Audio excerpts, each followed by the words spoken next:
where we left off the other day, Sir Gawain had just crossed himself. He'd finished praying to Christ and Mary, crosses himself, looks up, and there's a castle. So he goes up, knocks on the door. He's invited inside, and we're going to skip a bit. They take him to a chamber. They give him fresh clothing. They give him, warm water for a bath and everything. And we're told about line 901.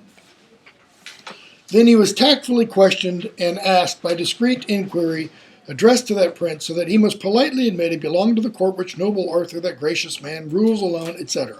And he reveals that he is indeed Sir Gawain. Okay? And we're told that the lord of the castle, when he learns who was his guest, laughs loudly at the news, so deeply was he pleased, and all the men in the castle were overjoyed. Why? To make the acquaintance quickly then of the man to whom all excellence and valor belongs. Okay? Everybody in the castle is excited because they think that it is, I'm trying to think how to put this, because Sir Gawain is the model of courtly manners, of proper behavior, okay, courtly speech, and whose fame exceeds any other person's on earth. Okay? Now this is what the narrator is essentially telling us the people at the castle think. What did Sir Gawain say about himself when he volunteered to take on the Green Knight? He said he was the lowest of the knights. He said he was, kind of the intellectually least able. Okay, and he essentially said the only reason I'm a member of the court of King Arthur is because you're my uncle. So each knight whispered to his companion, line 915. Now we shall enjoy seeing displays of good manners and the irreproachable terms of noble speech. The art of conversation we can learn unasked, since we have taken in the source of good breeding. Okay?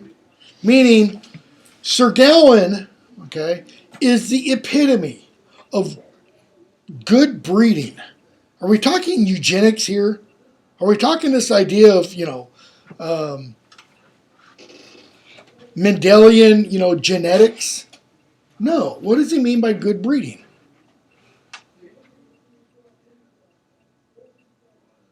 Nobility. Honor. Okay? It's this idea that nobility and honor come from birth. Okay? If you were to read Chaucer's The Wife of Bath's Tale from the Canterbury Tales, the Wife of Bath says the exact opposite. Honor and nobility have nothing to do with birth. They have everything to do with behavior. Okay? So there's this idea presented here that honor and nobility come from birth. Well, let's see how that plays out. So dinner finishes. Sir Gawain lays eyes on the lady of the castle. We're told, line 941. Then the lady wished to set eyes on the knight and left her pew with many fair women. She was the loveliest on earth in complexion and features, in figure, in coloring and behavior above all others. And more beautiful than Guinevere, it seemed to the knight, that is, to Sir Gawain. Okay. In medieval literature, if any woman either sets herself up as being more beautiful than Guinevere, or is described as more beautiful than Guinevere, problems will ensue. Guinevere is very, very jealous of her beauty. Nobody gets ahead of Guinevere, okay? And we're told she comes through the chancel, which is a part of the chapel, to greet him courteously, and another lady is leading her by the left hand. That is, the drop-dead, gorgeous, beautiful woman is being led by her left hand by another woman. So the other woman is using her right hand to hold the lady of the castle's left hand. Now, notice the descriptions we get of the two women. The other lady, the one leading, was older than she, an aged one, it seemed, to the knight, or it seemed, and respectfully treated by the assembled knights, but very different in looks with those two ladies. How different? For where the young one was fresh, the other was withered. So, where the one was young, let's say early 20s, the other one is withered. Late 60s, 70s, 80s. Okay. What else? Every part of that one, the younger one, was rosily aglow. She just has this kind of shine about her. On that other, rough, wrinkled cheeks hung in folds. She's like a human Sharpay, if you know what a Sharpay dog is. Okay? Many bright pearls adorn the kerchiefs of one, whose breast and white throat, uncovered and bare, shone more dazzling than snow new fallen on hills. It's not saying she's walking around topless, but she is walking around with a low-cut gown. Okay? The other wore a gorget over her neck. That is, she's covered up entirely. Her swarthy chin wrapped in chalk white veils. What does swarthy mean? It's dark. So why is her chin dark? Because it's all wrapped up? Is it defined, maybe? No. Because she's got stubble. She's not a transvestite, okay? We're not talking cross-dressing here. As sometimes happens with old women, they start to grow a little stubble. That's what's happened with her. Her forehead enfolded in silk, muffled up everywhere, with embroidered hems and lattice work of tiny stitching, so that nothing was exposed of her but her black brows. Now that could refer to her black eyebrows, or it could be referring to the actual brow of her eyes, not just the hair that grows there. Okay? Again, the swarthy aspect of her. So the one is going around fairly uncovered. Why? Because she's beautiful. The other one is all covered up, except for, right about here. That's all that's showing. So that nothing was exposed of her but her black brows, her two eyes and her nose, her naked lips, which were repulsive to see and shockingly bleared. Okay? A noble lady indeed, you might call her, by God, with body squat and thick, short and fat, and buttocks bulging broad. More delectable in looks was the lady whom she led. Okay? So Gawain glanced at the beauty, the more delectable in looks, one, who favored him with a look, and taking leave of the Lord, he walks towards them. The older one, notice he goes up to, and he salutes with a deep bow, and takes the lovelier one briefly into his arms, kisses her respectfully, and courteously speaks. Now, I'm not quite sure how to interpret that. Takes her briefly into his arms. If this is, he just goes up like this, because when you take a woman into your arms, it sounds like this. Okay? And gives her a respectful kiss. They ask to make his acquaintance. He quickly begs truly to be their servant, if that would please them. Why? Because Sir Gawain is acting to some extent.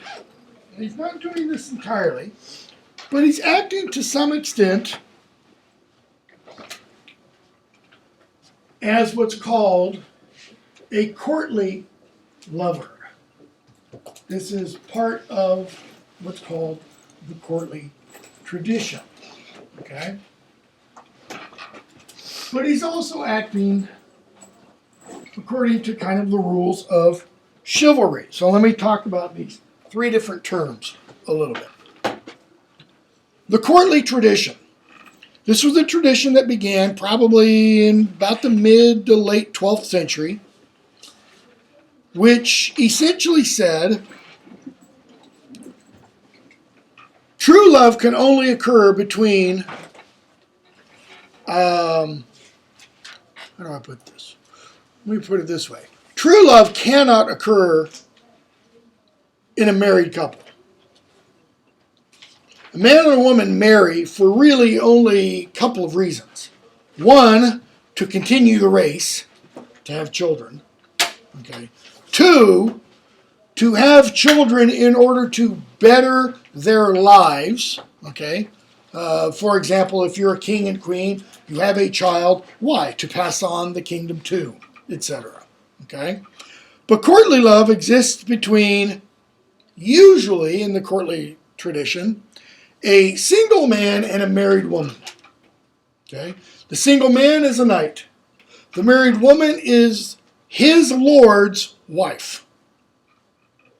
Okay? So at its heart, it's adulterous. There's adultery woven into the very fabric of it. He gains her favor, which you can interpret a variety of ways, but he gains her favor by performing quests. Okay, you know, if you're talking kind of the medieval romance quest literature, he goes out, he slays a dragon, he kills an ogre, he finds gold, he does some marvelous deed. Okay, their love is always a secret. Nobody else knows about it. As soon as somebody else knows about it, it falls apart. Okay. So they swear to keep it a secret. Okay? Her husband definitely doesn't know. Okay? Often there will be more than one lover vying for a single woman's affections. That is, typically you have a knight who would have a castle, a baron, let's say, who would have a castle, he'd be married, and that baron would have beneath him several knights. Okay? Often what we see in the courtly tradition is several of these knights vying for the lady's favors. Okay? And in some of the stories, she gives her favors to more than one of the knights. She gives one, you go off and do this, and if you're successful, then I'll be your lover. You go off and do this, and if you're successful, I'll be your lover. Okay? Part of the reason for this was this medieval notion that women can never be satiated by a single man. They've got to have more than one lover. Okay? So that's kind of partly part of the courtly tradition. So one of the courtly lover's duties in that is to offer himself as servant to the woman whose affections he is seeking, or to swear to her his service, his fealty, like she becomes his lord. All right? Well, that's what we just saw Sir Gawain do. What did he do? He said, let me find my spot. He quickly begs truly to be their servant, if that would please them. Okay? They place him between them, lead him still chatting to a private room, to the fireplace. They have food brought, etc., etc. And Sir Gawain agrees to stay with them for the Christmas season. Next day, everyone remembers the time when God who died for our salvation was born. Joy spreads through every dwelling. Blah, blah, blah, blah, blah. And another day comes and goes. Let's see here. And line about 1050. Sir Gawain tells the Lord why he's out in that wild area. He says that he has to reach the Green Chapel on New Year's Day, beginning line 1054. I would not fail to reach it on New Year's morning for all the land in England, so help me our Lord. Therefore, sir, this request I make of you now, that you truthfully tell me if you ever heard of a green chapel, wherever it stands upon earth, blah, blah, blah, blah, blah. And what does the knight say? You can stay here for a while. Why? For I shall direct you, line 1069, I shall direct you to your meeting at the year's end. Let the whereabouts of the green chapel worry you no more, for you shall lie in your beds here taking your ease until late in the day and leave on the first of the year and reach that place at midday. Why? It's only 2 miles away. So, it's now, I think, the third day after Christmas. So, December 28th, he says, you can stay here for what? Another 3 days, right? 29th, 30th, 31st. Get up on the morning of the 1st. Lay there till, he says, mid-morning and still get there by noon, essentially. Okay? Sir Gawain is overjoyed. Why? He can put off having his head lopped off for a few more days, or finding the place where he's going to have his head lopped off. So, 1090. No, let me back up. 1080. Sir Gawain says, now I thank you heartily for this, above everything else. Now my quest is accomplished. I shall, at your wish, remain here, and do whatever else you think fit. Okay? What's he doing? He's putting himself under the Lord of the Castle's authority. Whatever you command me, I will do it. Whatever you tell me to do, I will do it. Now, we didn't talk about it, but when he first arrived in the castle and met the Lord of the Castle told him, everyone and everyone here is here for your pleasure and to serve you. Do with them as you please. They said that to Sir Gawain. Okay? So now Sir Gawain is saying, I'm yours to command. So the host sees them, puts them by his side, he bids the ladies come in, and then he says, okay, line 1089, you've agreed to carry out whatever deed I ask. Will you keep this promise? Right now? Yes, sir. While I'm under your roof, I obey your bidding. Meaning, while I'm under your roof, it's like you are my king. Okay? This is part of that whole ideal of hospitality that we talked about before. So, you've worried yourself traveling from far, reveled all night with me. You've not recovered either your lost sleep or your nourishment. So, tomorrow morning, lie in bed at your leisure until mass time, and then go to dine when you like with my wife, who will sit at your side and be your charming companion until I come home. You stay, and at dawn, I'm going to get up and go hunting. Okay? But hold on, there's more. Let's make an agreement. Whatever I catch in the woods, I'll give to you. Whatever you catch here, you give to me. Sir Gawain, I like that. Pleases me much. So the Lord has a drink brought, and they drink on it. Okay? They kiss each other affectionately, and we get part 3. So, this is what I had up on the board the other day. Day 1. The knight goes out hunting. What does he catch? Deer. Bambi. Yeah, deer. Okay? Sir Gawain doesn't go out hunting, but he does catch something, right? What's he catch? Kiss. A kiss. Okay? So the Lord goes out, and look at the level of detail we get. He goes out hunting. We hear the descriptions of the dogs, blah, blah, blah, the horns. Meanwhile, back at home, line 1179, Sir Gawain is sleeping in his fine bed, lying snug while the daylight gleamed on the walls. In other words, it's not dawn. The sun has risen. And he hears a noise at the door. And he gets up from underneath his blankets, and he pulls the curtain aside on his 4-poster bed, and he sees the lady looking her loveliest. who shuts the door behind her, not making a sound. That is, she kind of turns the handle so it doesn't go click, closes it real quietly, tiptoes over to his bed. Because what does he do? He sees all this, lets the curtain back, and pretends to be asleep.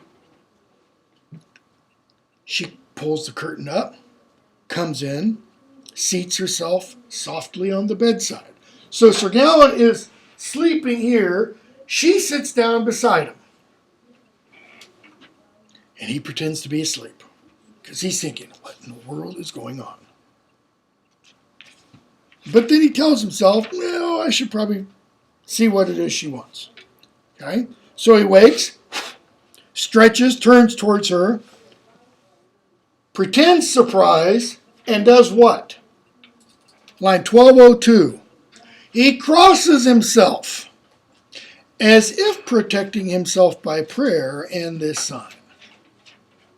Is it really as if? Okay, notice how she is described. Looking her loveliest.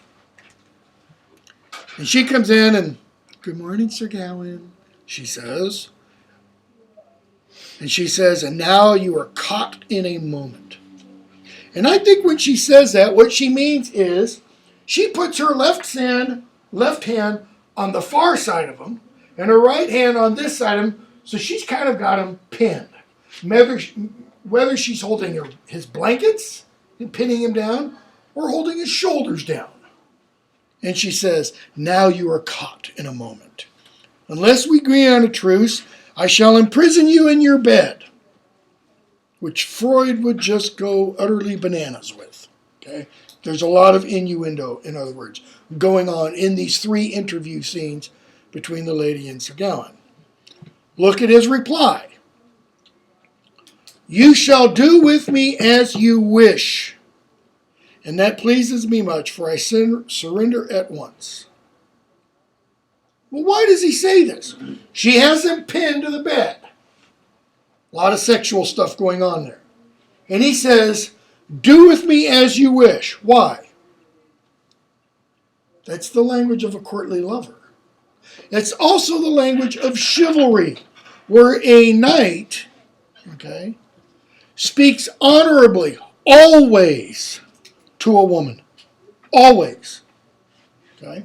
Another thing about the courtly love tradition.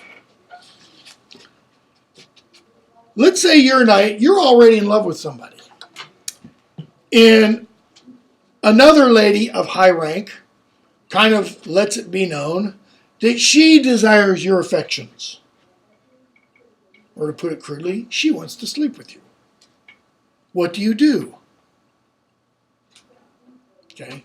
Bear in mind, you're already in love with somebody else. Let's say you honor that.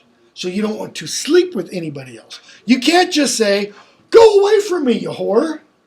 I don't love you. Or get away from me, slut, or whatever other word you want to use. No. In the courtly love tradition, if you're going to reject a woman, you have to do it in such a way that she doesn't feel rejected. You have to do it in such a way that she doesn't feel denied. You have to do it in such a way that she goes away feeling good. In other words, men, you're screwed. How do you do that? Okay? So, you shall do with me as you wish, and that pleases me much, for I surrender at once, notice, and beg for your mercy. He's saying, be merciful to me. Why? She has him in her power. Mercy is having somebody in your power and what? Not doing justice to them or not taking advantage of them. And that is best in my judgment, for I simply must. Notice, thus he joked in return with a burst of laughter. But if, lovely lady, you would grant me leave and release your captive and ask him to rise, I would get out of this bed and put on proper dress. In other words, I'm not properly dressed under here. We don't know what he's wearing. We don't know if he's wearing. And she says, no, I don't think so. Okay, now, It helps to get in mind, or to put in your mind's eye, who Sir Gawain is. What does Sir Gawain look like? I mean, we're not given an actual description, so how do you do that? Ladies, based upon the description of Sir Gawain as the model of all courtesy, the knight that all women would love, who should he look like? Pick your Hollywood actor, right? Okay. My daughter at some points would say, Chris Hemsworth, Sean Connery, even at 80, Tom Hiddleston, all kinds of people. So, imagine you've got Chris Hemsworth under the covers. And he says, I'm not dressed here. Can I get up? And you go, no, sorry. You shall not leave your bed. I intend something better. So something has to do with the bed is kind of what's implied there. I shall tuck you in here on both sides of the bed and then chat with my knight whom I have caught. Now, I don't know if that means she goes along his body and tucks those blankets in.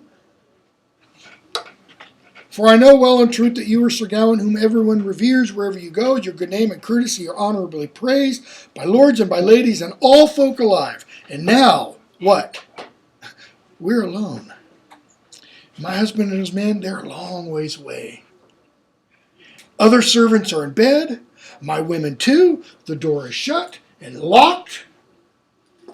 And I have under my roof the man everyone loves. I shall spend my time well while it lasts, with talk.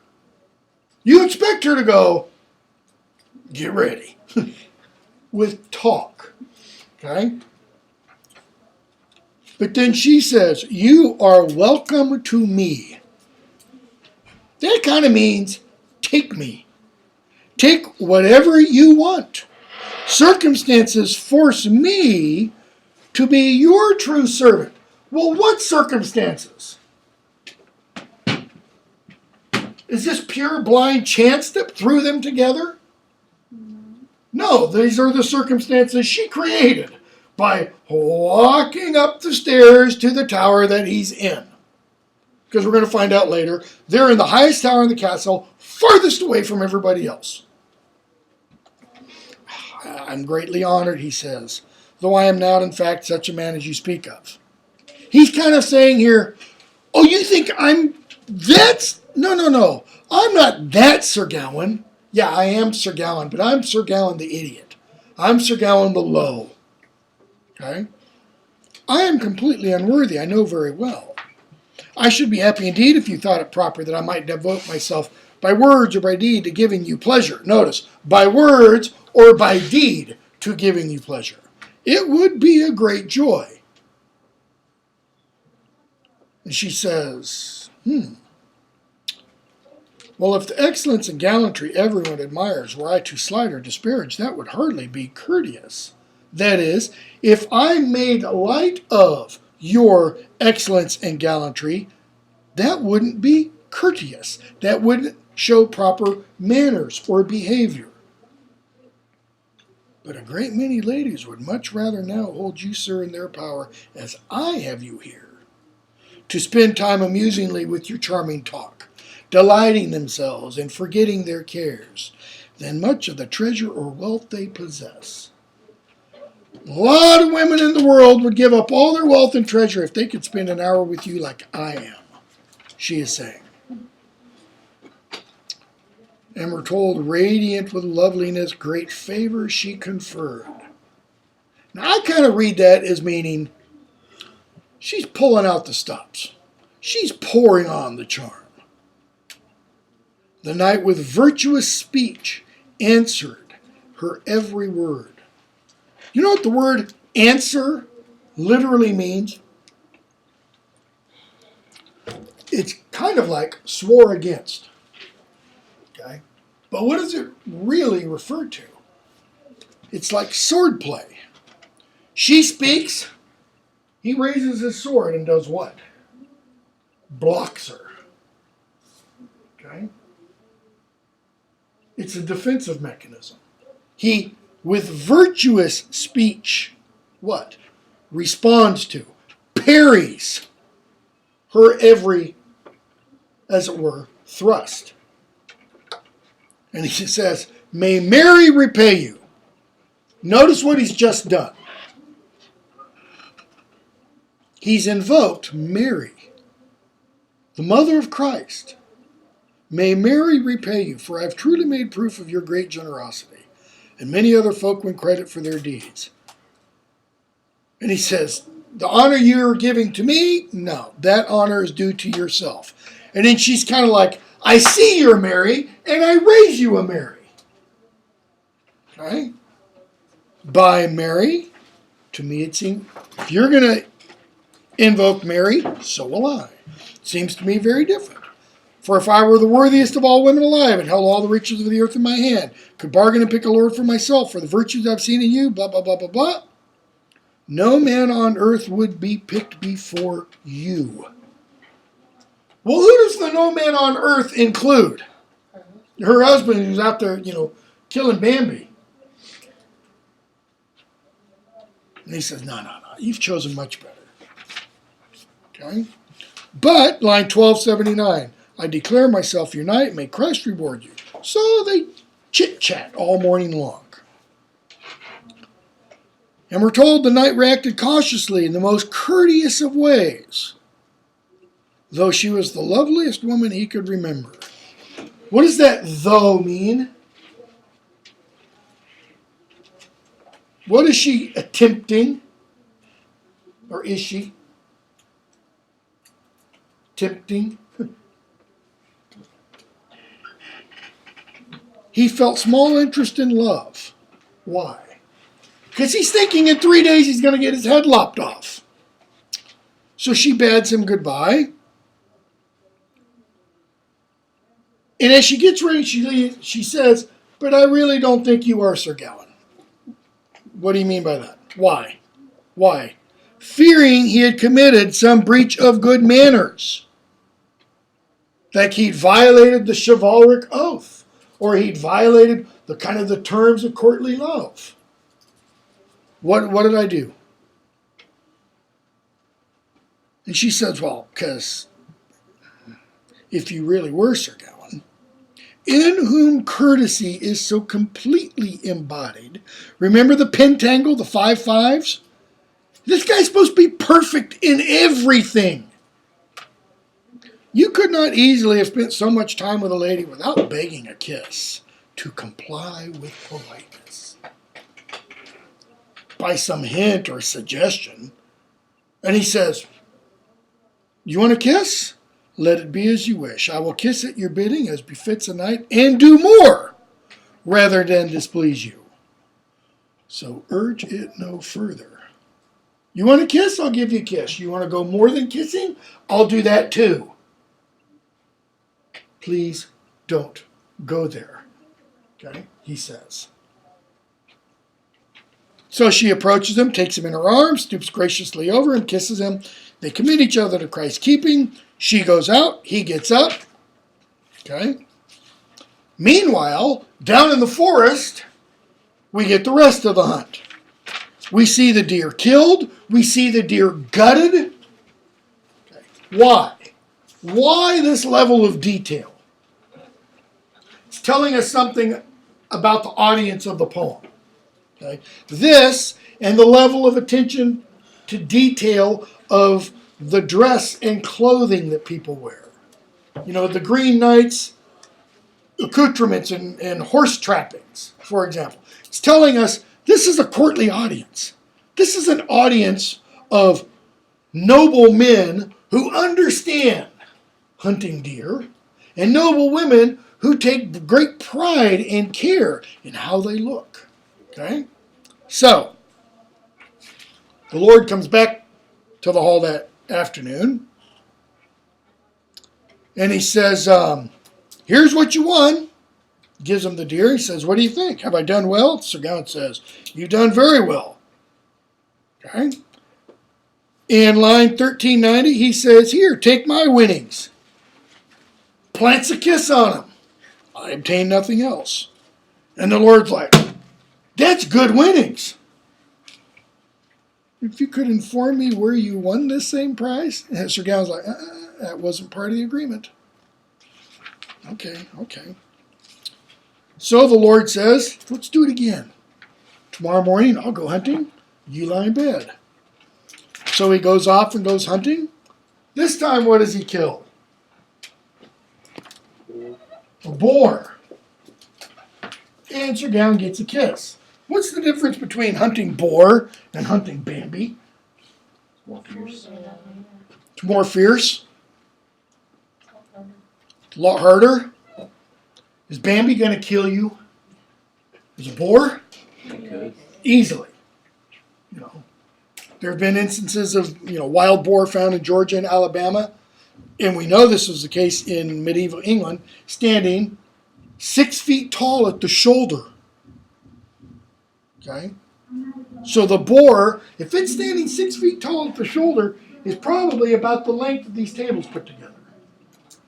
And they have tusks that can gut you easily. Okay? So, big and dangerous.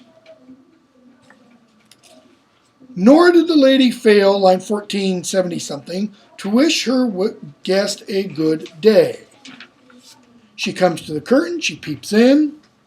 Sir Gawain welcomes her politely. Notice he's awake this time, doesn't pretend to be asleep. And then she kind of acts angry. If you are Sir Gawain, it astonishes me, line 1481, that a man always so strongly inclined to good cannot grasp the rules of polite behavior. Again, you violated courtly manners. And he's like, what did I do? He hasn't even had time to say anything. She says, well, I put you in mind yesterday of kissing. 1489. I told you to act quickly wherever a glance of favor is seen. What is she saying? If I give you that little look, it means kiss me. He says, I dare not do that. Why? Lest I were refused. He's saying, if I come and take you in my arms, what if you say no? Look at her words. Boy, would she have a problem on college campuses today. Ma foi, which means my faith. You could not be refused. What does she mean? Any woman who you took in your arms would never say no to you. It's not what she means. You are strong enough to force your will if you wish. Is this rape fantasy? Is she saying, take me, even if I say, no, no? She's really saying, yes, yes. If any woman were so ill-mannered as to reject you. Okay? That is, the only woman who would say no to you was one who doesn't have any manners. And her implication is she needs to be taught them. Take what you want. Sir Gawain. Well, what you say is quite true. In other words, yes, I am strong enough. But in my country, force is considered ignoble. And so is each gift that is not freely given. In other words, down in Camelot where people have manners, men don't rape women. Okay? The wife of Bath's tale that I referred to earlier, the way the poem opens is a knight is out riding through a wood seeking for a quest, and he comes across a beautiful maiden and rapes her. Okay? She goes back to Camelot, tells the queen, and Guinevere, rather pissed off, tells King Arthur one of two things are going to happen to him. Either, one, you kill him, or two, let's give him a year and a day to find out what it is that all women want.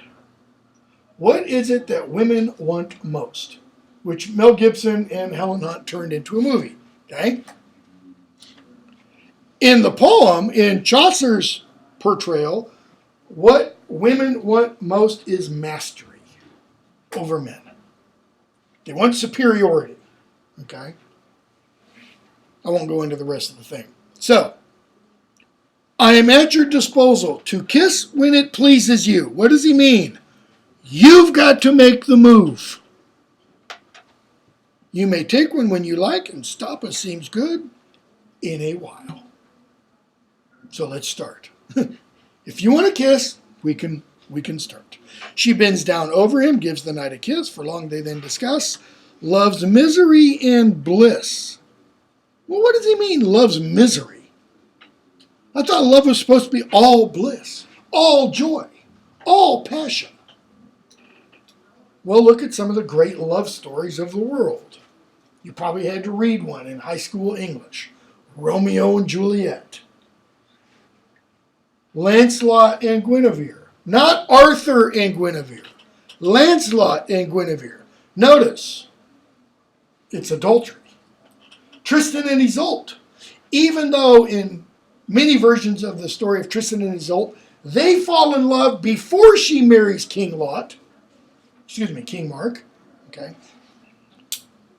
She still marries King Mark, and then when they continue on their love affair, that's adulterous. So there's this misery aspect to it. And if you've ever really been in love, it's not all pure joy, right? There's that part that really sucks. That's what the poet's getting at. So she says to him, I would learn from you, sir, what the reason was that someone as young and valiant as yourself, so courteous and chivalrous as you're known far and wide, and of all the aspects of chivalry, the thing most praised, this is lines 15, 10 and following, is the true practice of love, knighthood's very lore. So what does she mean? She's saying, teach me about love. Line 15, 20. You are the outstanding knight of your time. Your fame, your honor are known everywhere. And I have sat by you here on 2 separate occasions.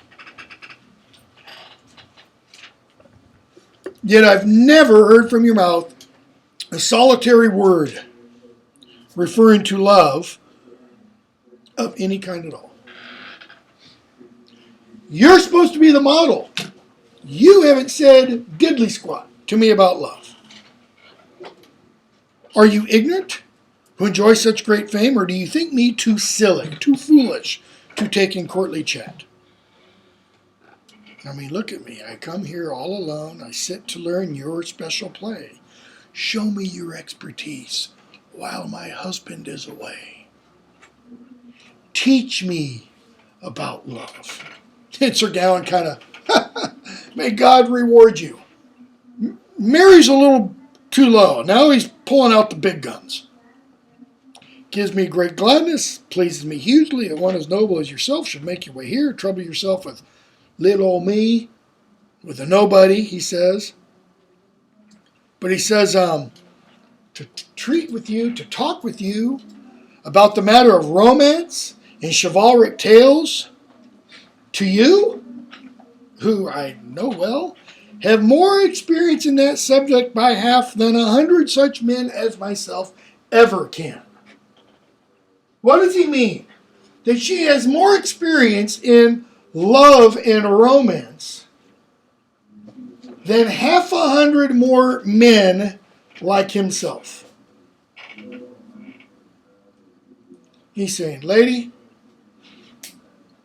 I can't teach you about love. Why? Because I know you've been around that block a whole lot more times than I have. He's essentially saying, me teach you? You wrote the book. Okay? But I will carry out your desires with all my power, as I am in all duty bound and always will be the servant of your wishes. I can't teach you anything about love, but if you want to practice on me, I I am your servant. 1549. Thus that lady made trial of him. What does that mean? She tested him. She tempted him, tempting him many times to have led him into mischief, whatever her purpose. Why the whatever her purpose? Well, look at the line 1552. For a moment, we're going to go back to 1551 in a second. For nor evil on either side, nor anything did they feel, but delight. Whatever her purpose. Because the poet doesn't say she intends evil. Yes, she does tempt him. But does she really want him to give in to her? No, because then it won't be fun. Yeah. And then it would be evil. Okay? So go back to 1551. Or 1550. To have led him into mischief, whatever her purpose, but he defended himself so skillfully that no fault appeared. What does that mean, no fault? What kind of fault? Probably not the kind you're thinking of. He means fault like a seismic fault. A fault in the Earth's crust? What is it? It's a crack. It's a break. So how does no fault appear in Sir Gawain? No crack or break in his goodness. In those 5 fives, everything's maintained. Everything's still perfect and pure. Okay? So that no evil on either side, nor anything did they feel, but delight. There's no evil on Sir Gawain's side. The poet is telling us there's no evil on the lady's side. Okay? But they laugh and they talk long, and she kisses her guest and then gets ready to leave. Then we go back to the hunt, and we see the boar get slaughtered. The Lord comes up to the house, gives Sir Gawain the boar. Sir Gawain gives him a kiss. And Sir Gawain says, 1641, now we are quit. That is, we're even of all the agreements we've made. So they drink and chat. Okay. The Lord holds him back and says, line 1676. Lie in your bed, enjoying your ease. That is, on New Year's Day, lie in your bed, enjoying your ease. And I shall hunt in the woods and keep the compact. Exchange winnings with you when I return here. For I've tested you twice. Notice what he just said. I've tested you. Why would you test somebody? You're trying to see if they have integrity, if they have honor. Okay? I've tested you twice. Find you trustworthy. Now tomorrow, remember, best throw third time. We don't really say that as much today. What do we mean? Third time's a charm. Third time takes all. So if you screw up on the third one, first two don't really matter at all. Okay? So, in the morning, the Lord and his men go off. What do they hunt this morning? A fox. Okay? What does Sir Gawain get? Whatever you call it, belt, girdle, sash. But what does he give the knight? A kiss. Okay? Is a fox dangerous? No. Foxes will run every time.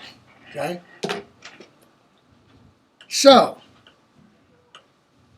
she comes in, and we're told, line 1735. She rose from her bed quickly, hastened there in a charming mantle reaching to the ground that was richly lined with well-trimmed furs. Okay, this is just like a robe.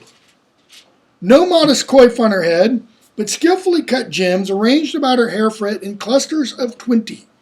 She has on like some kind of real fine filigree net on her head with gems. This is like a crown, in other words. Okay? Her lovely face and throat displayed uncovered, her breast was exposed, and her shoulders bare. Now, this time it might mean that her breast was exposed, or it could just mean low-cut, loose gown. She enters the chamber, shuts the door after her, throws open a window, calls to the knight, and says, "How can you sleep?" And he wakes up from a stupor. Why? Because he's thinking, X.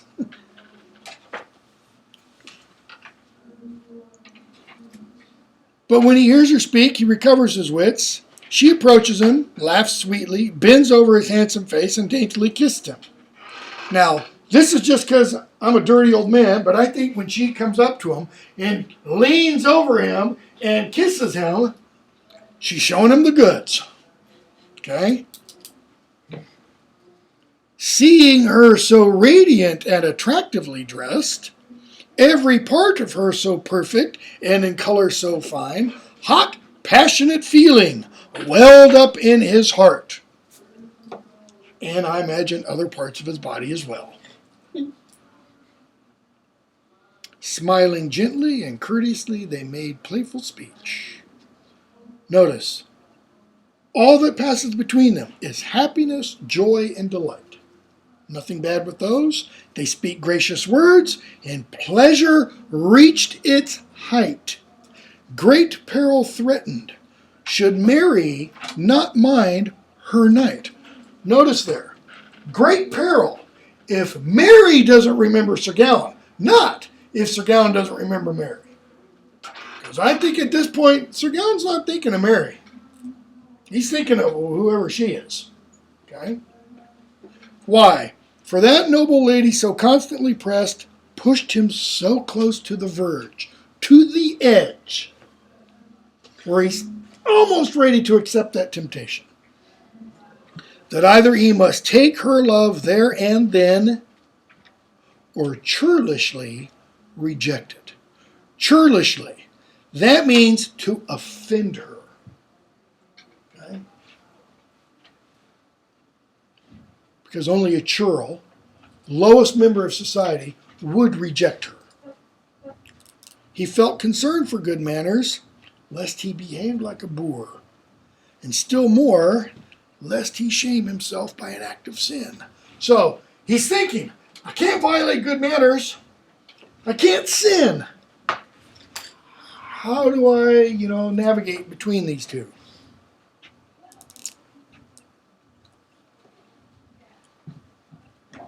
And she says to him, you deserve rebuke if you feel no love for the person you are lying beside. More than anyone on earth wounded in her heart, unless you have a mistress. Okay? So she says, you've wounded me. Unless you have a mistress. Unless you have a lover. In which case what? It's cool, I understand. Sir Gawain, by St. John, in truth I have no one, nor seek one for this while. Nope, no girlfriend. Not even looking for one. Okay, what did she just give him? An owl. Yeah, the biggest out possible. I mean, a huge doorway. Walk right through that. But what would it involve him doing to take that out? He'd have to lie. Okay? Which is a sin. And she says, oh, that's the worst thing you could have said.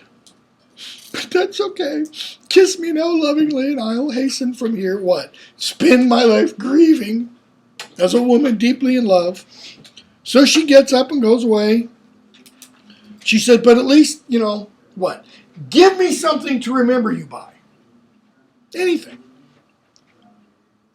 He says, I wish I had the dearest thing in the world. That is the thing most precious to me. But I don't. She said, don't worry about that. Give me, your glove. Or kerchief. He says, don't have anything. Okay. Then you'll get a gift from me. Line 1816. She holds out a precious ring. Okay? Worth an enormous sum, the poet says. And Sir Gawain says, I don't want any gifts. I have nothing to repay you with, so I'm not going to take anything. She presses him. He says no. She says, okay, so you don't want the ring because you think it's too precious. Here, I'll give you my girdle. And she takes off this green sash. He's like, I don't want your girdle either. And then she says, you don't think this is worth anything. But if you knew what it was worth, if you knew that anyone who knew the power woven into it would put a much higher price on it, perhaps, for whoever is buckled into this green belt, as long as it is tightly fastened about him, there is no man on earth who can strike him down, for he cannot be killed by any trick in the world. Ding! He's thinking, later on today, tomorrow, meet the big green guy with the axe. This would be good. This would be a godsend for the hazard he must face when he reached the chapel to receive his deserts. Could he escape being killed, the trick would be splendid. Okay? And so she puts the belt on him, and he consents. She begs him never to reveal it. Courtly love. You can't reveal your love. Okay? Here it's extrapolated to, he can't reveal the gift, but to loyally hide it from her husband. He gives his word. She leaves. He gets up. He goes to the priest. He says confession. He receives absolution. Okay? That is, he's absolved of all his sins. The knight comes back after killing the fox. The knight gives him the fox. Sir Gawain gives him a kiss. What was the agreement? Whatever I receive, I give to you. He doesn't give him the girdle and sash, or girdle or sash. Okay? Next morning, Sir Gawain goes off to find the Green Knight. Porter leads him on the way. I'm going to skip a bunch. And the porter says,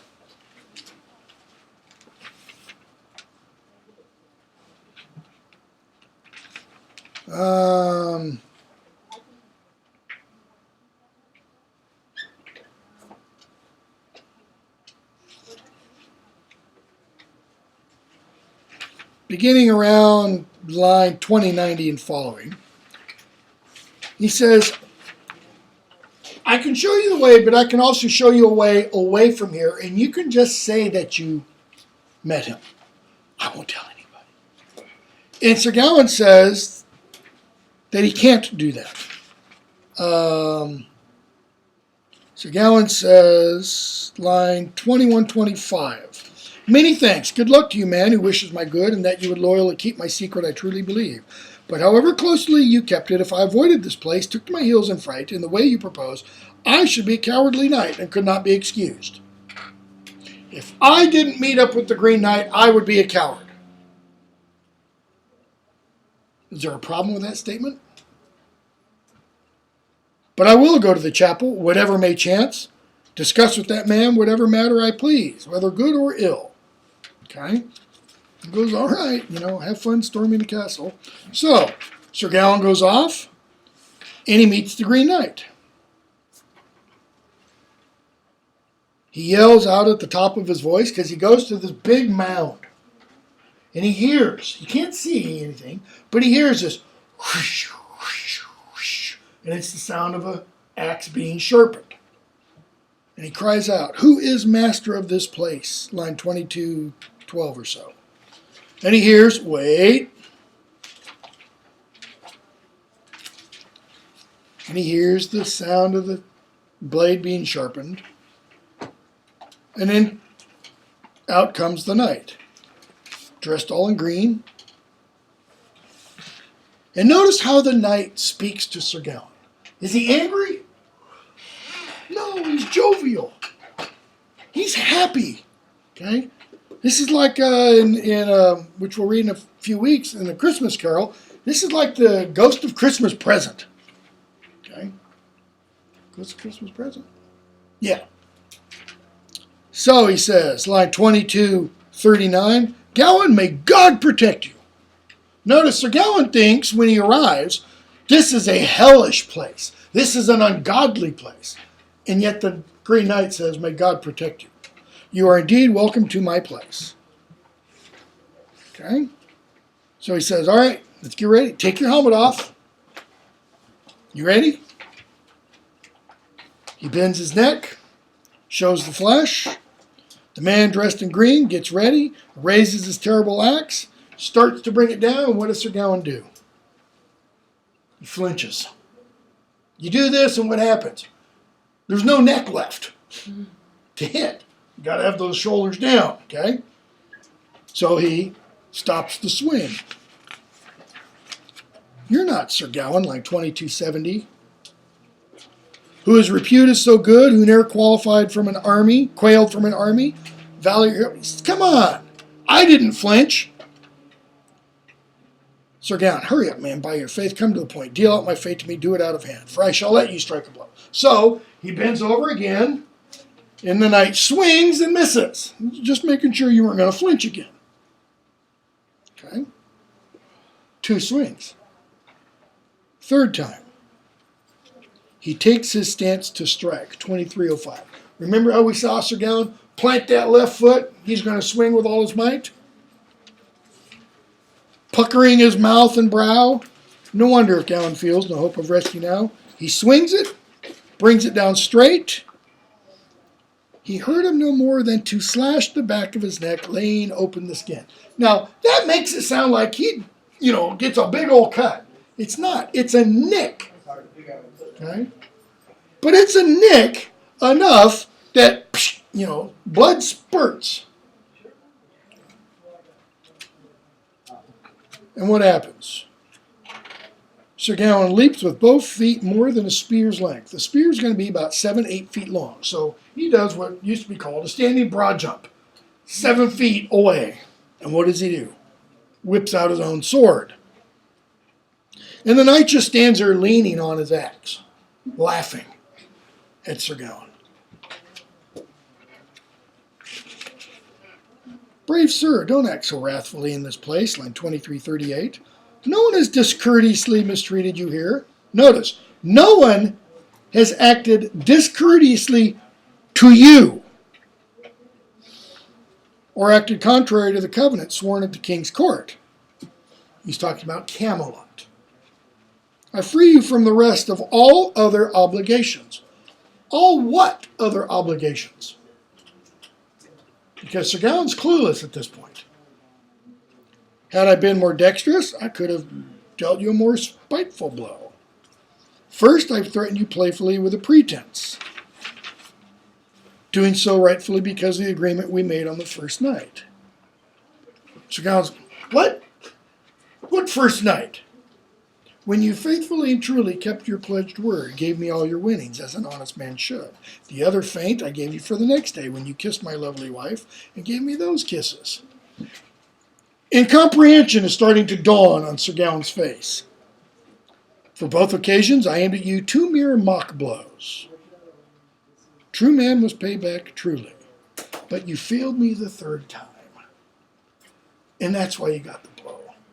For it's my belt you are wearing. That same woven girdle, my own wife gave it to you. I know well and truth all about your kisses, and your courteous manners, and my wife's wooing of you. Why? I arranged it myself. I sent her to test you. And to me, truly, you seem one of the most perfect men who ever walked on the earth. And what does he do to Sir Gawain? He absolves him of what sin? Not giving the girl. But what sin is that really? What happened to his 5 fives? Putting all his faith in the 5 joys of Mary or the wounds of Christ. And it obliterates him. Because Sir Gawain has proven himself false. Look at what he says. There! Sir Gawain throws it at him. There! The false thing! Okay, it's like a belt. Can a belt be false or faithful? No, a belt's a belt. How you wear a belt can be false or faithful. Depends on whether it's yours or not. May the devil take it. For fear of your blow taught me cowardice. Taught me. Did it teach him cowardice? Or did it reveal cowardice?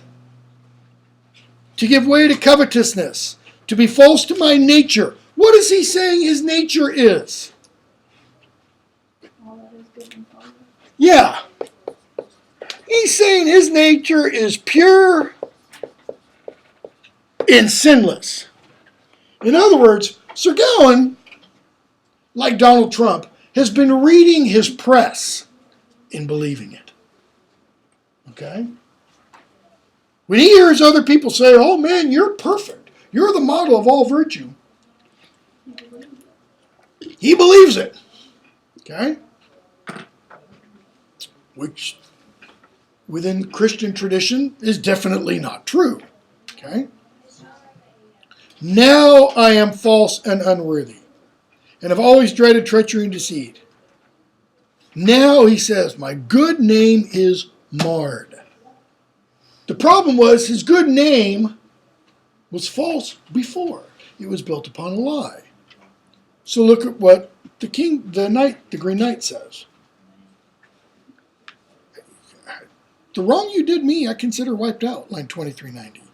You've so cleanly confessed yourself, admitted your fault, done honest penance on the edge of my blade. I declare you absolved of all that offense, and washed clean, as if you had never transgressed since the day you were born. And you know what? Keep the girdle. Okay? Keep it.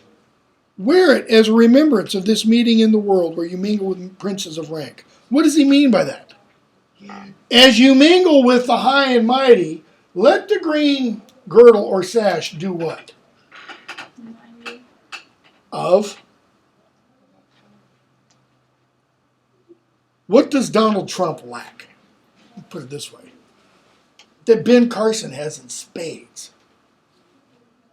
Humility. Humility. There's no humility about Donald Trump. Okay? Wear this, notice, when you're with the princes of rank, okay, it will remind you of the exploit of the Green Chapel among chivalrous knights. He says, come on, let's go back to the house. I'll reconcile you with my wife. No, I got to get on going. And so what does Sir Gawain do? 24:15. It is brought to grief through womanly wiles. Now, I don't want to go back and talk to your wife. Why? Because women are the scourge of men. If it weren't for women, men would be perfect. If it weren't for women, there would be no problem on earth. How do we know? For so was Adam beguiled by one, Solomon by several, Samson by another, Samson by Delilah, David by Bathsheba. Okay, you could talk about Samson, Adam and Eve kind of tricking Adam, maybe, Delilah tricking Samson, Solomon by his, man was absolutely crazy, 300 wives and 700 concubines. David and Bathsheba? Bathsheba's just taking a bath on her roof, several buildings away. On her roof was common. It's not that she's out there flashing the world like Kim Kardashian or something, okay? And what does David do? He sees her, finds out who she is, sends her husband off to the most hotly contested part of the war. Why? So he'll die. So he can have her. Poor Bathsheba is completely innocent in that. Okay? So he blames everything on women. Has he learned his lesson? But he says, I will take the belt. Why? Not for the girdle itself, 24:31, nor for its long pendants, nor for the value of its workmanship or its honor, but as a sign of my failing. And when I ride in triumph, recall with remorse the corruption and frailty of the perverse flesh. Okay? And he's getting here into Christian doctrine about the idea that the flesh is weak and that if he puts all of his faith and hope and trust in his bodily strength, what's going to happen to him? Same thing Hrothgar said is going to happen to Beowulf. Okay? If he suffers that sin of pride. And so, when pride in my knightly valor stirs me, a glance at this girdle will humble my heart. He'll be reminded, okay, of his sin. But he does say, I do want to know one thing. What's your real name? Who are you? Line 2445. Berdelac of Haut Desert. Berdelac means the green lake, the Haut Desert of the high desert. And he's green how? Because of Morgan Le Fay, who lives under my roof. Who's Morgan Le Fay? The old ugly lady. Okay? But who else is Morgan Le Fay? Merlin's lover.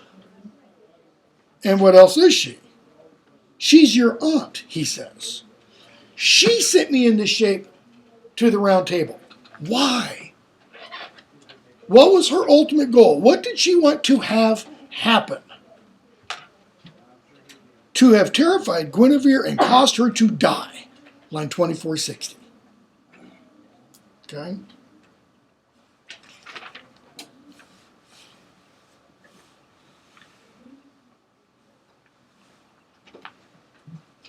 So come on, come back to the castle, visit your aunt, make nice. And he's like, no, I've got to get on home. So Sir Gawain rides home, and what are we told? He shows King Arthur the belt. He tells them everything that happened. In line 2505, see, my lord, this belt caused the scar that I bear on my neck. This is the injury and damage that I have suffered for the cowardice and covetousness that seized me there. This is the token of the dishonesty I was caught committing, and now I must wear it as long as I live. Okay? The king consoles the knight. The whole court laughs about it. And then they do what? They take it as their emblem. So all the knights wear this. Why? As a reminder not to get too haughty. Okay? And we get at the bottom. Honi soit qui mal y pense, which means evil to him who evil thinks. Okay? And this is the motto of what's called the Order of the Garter. It is an order that is still in place in England. It's not that the Order of the Garter began sometime in around 1340 or so. Okay? So, comparing this with Beowulf for a moment, what kind of similar fantastic elements are there? Great monster to face. Louder? A great monster to face. Okay, great monster to face. Is the Green Knight different than Grendel? He's definitely human. He speaks. He's quote-unquote Christian because he at least swears by God's name. Okay. What else? Is that it? How is it that Sir Gawain, how is it that the Green Knight can withstand Sir Gawain's stroke? He's wearing the sash. Okay. Or magic, you could say. So in both poems, you have these, what typically would kind of be called supernatural elements. Grendel's mother, the dragon. Beowulf's strength. His ability to swim, hundreds of miles. His ability to hold his breath a very long time. Sir Gawain's character is almost superhuman until we see it brought down. Okay, a few notches. Louder? So he's knocked off his pedestal. Yeah, it gets knocked off his pedestal. Okay. Next thing we're going to read, I think, is, Shakespeare's Midsummer Night's Dream. For Thursday, read all of it. If we can get a little bit ahead, that would be really helpful, because some of the things later on in the semester are really long. And we'll just do as much as we can on Thursday. All right, that's all.